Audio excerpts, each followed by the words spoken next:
Bahay namin ay kubo.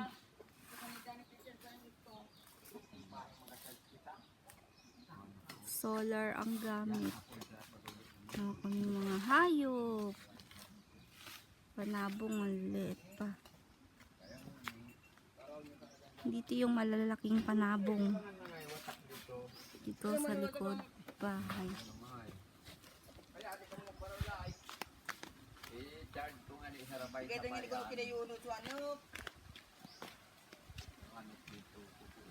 Gaganda ng mga kulay ng manok. Black and white and gray. 3 colors. Nagsasaing yung biyanan ko. Yan o. Ay kami sa kahoy. Good resources. Meron kami mga tanim dyan. Gabi. May mga nanonood na dito eh.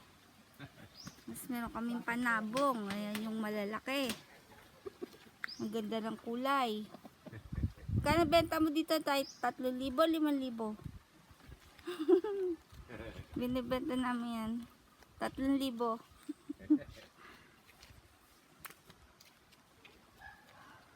Yan pa, oh, maganda kulay.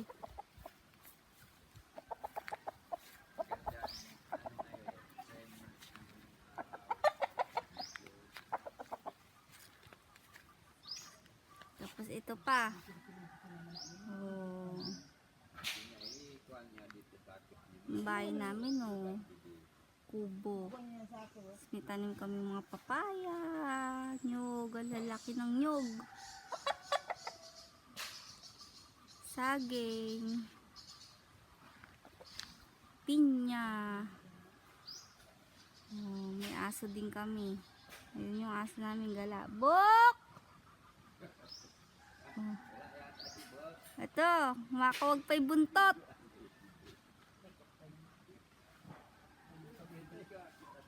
Yun yung aso namin. Umuwi na siya. Pangalan niya Bok. Yun yung aming sapa. Ganito yung aso pala, Len? Oo. Tinawag ko nga mo eh. Yung aking magandang biyanan. Anak ko. Nag-video mo pa. Nanay yan ni Aying, yung asawa ko. Yan, lalaki ng nyog namin, oh. Ma'am, maraming audience si Aying. 300,000.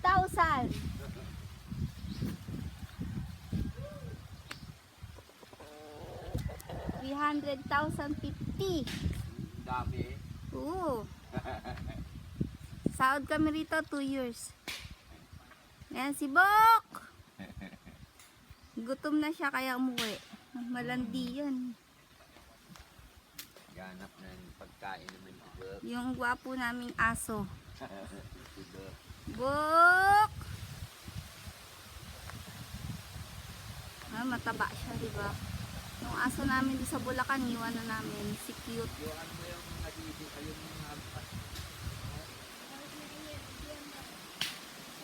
Bok! Bok!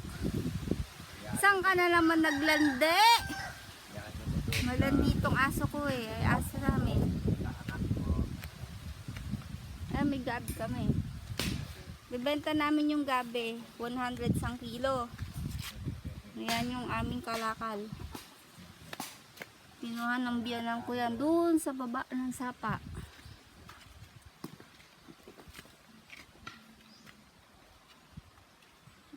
Buhay. Lakas ng hangin. Maganda yung dami niya nyog. Puro nyog yan. Doon sa dulo. Doon sa bundok. Pakita ko sa inyo yung sapa namin. May mas malaki pa dito sapa namin eh. Nung kami kumukuha ng tubig. So, national resources.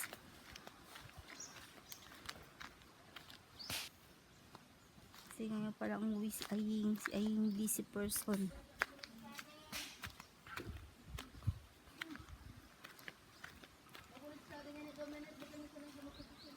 Diba? Dahil ko si Marimar. Meron akong aso. Nasa bundok ako. Hindi naman to bundok eh. Actually, Bicol lang to. Hindi naman to mas malayo sa Kapatagan. Katulad ng mga Mindanao. Talagang malalayo na yun. Mga bulbundukin. Saka mahal ang pamasahe dun. Sasakay ka pang barko. Eto, bus lang naman ang sinakyan namin. Tapos 12 hours lang. 12 hours lang yung fare namin pamasahe. Kaso, malayo sa Kapatagan. Yan yung sapa namin, no? Mas malaki pa doon sa kabila. Malakas ang agos ng tubig. So, pwede maglaba, maligo. Doon kami naliligo. Damo yung daanan ko. Pababa, pasulong. Actually, buntis ako eh. Ingat-ingat ako kasi pregnant ako. Pababa.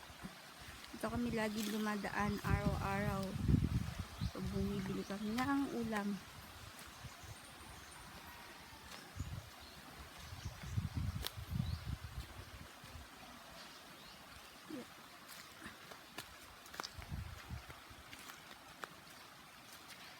Yan o, may dumadaan dyan. Yeah. Gamit namin ilaw is solar. Wala pa kaming electricity. Pero doon sa kabilang bahay namin meron na. Yan yung sapa namin. Dito wala pa. Kasi mga nag-aaral pa yung mga bata. So hindi maasikaso ang rate. Ayan yung aming sapa. Oh. Clean yan. Malinis ang tubig. So very clean. See? Ang ganda, diba? Oh.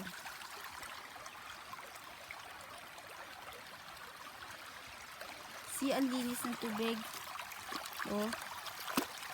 Diba? So clean, very clean. Natural resources. Ganda yan. Gandun. Doon sa taas naman, malinis ng tubig. Malakas ang agos ng tubig. Sa taas, malinis ng tubig. Pakalakas ng agos ng tubig. Ipapakita ko sa inyo sa next video. At yung aming gubatan. Tapos ang bahay namin. Ayun. Doon kami nakatira. Sa dulo. Dito kami umaakyat. Yan. Yan kami umaakyat pataas. Yan may mga nyugo. Sobrang taas niyan. Yan ang kinabubuhay namin dito. Yan may tubig. So clean. Diba? Kaya sa tinatawag silang bukal, yung sa ilalim ng sa ilalim ng lupa nang galing yung tubig. So napakalinis nun kasi hindi yun